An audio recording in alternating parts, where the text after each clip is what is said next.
Hey everybody, welcome to Improv FAQ. I'm James Quesada, and this episode is part of a sidebar series of shorter videos that are going to touch on commonly used rules in improv. And there's some rules out there in different training programs and books and blogs and whatnot that come up often enough in classes and workshops. I thought it would be a good idea to touch on them and give my input and insights on them.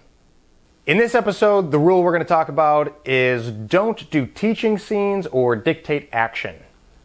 The reason that this rule exists is because a lot of the time when early improvisers find themselves in teaching scenes or dictating action, it's a response to that panic mode that we get into and trying to control the situation.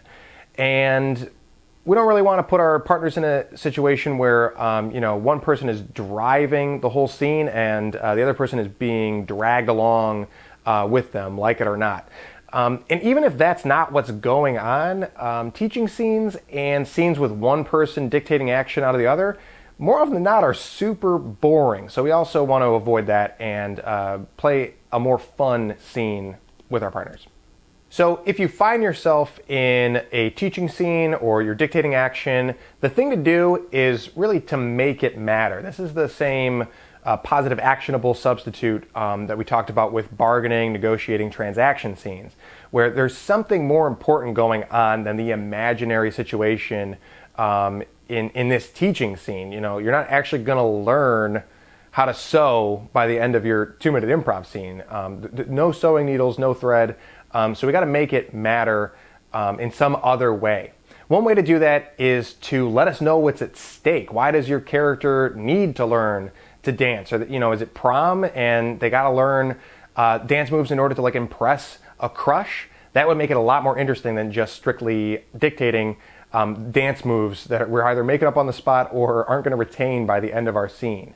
The other thing you can do is just use whatever it is you're doing as the action of the scene, but then talk about something else as characters. Find something else more important that's going on between these two characters, when we can learn more about their relationship with each other, and you just have a nice three-dimensional scene by virtue of already doing something but not needing to talk about it, and instead exploring the rest of the relationship.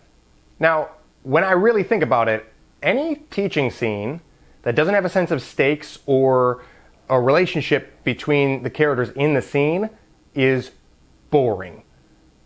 Period.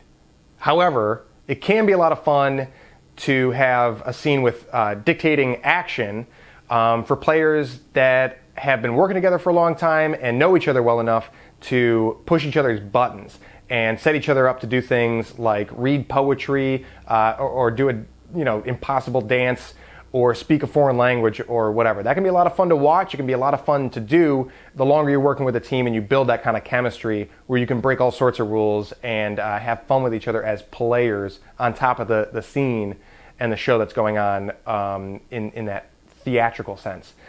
However, it's a much more important skill set to build to introduce stakes to things like teaching scenes so that we have a better story developing.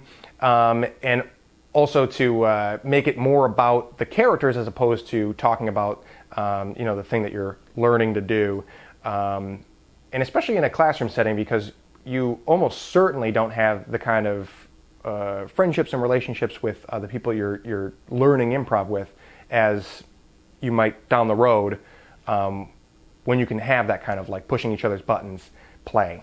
Okay, so that's it for this episode on teaching and dictating action. Until next time, go out there and be the teaching scene that you learned how not to do.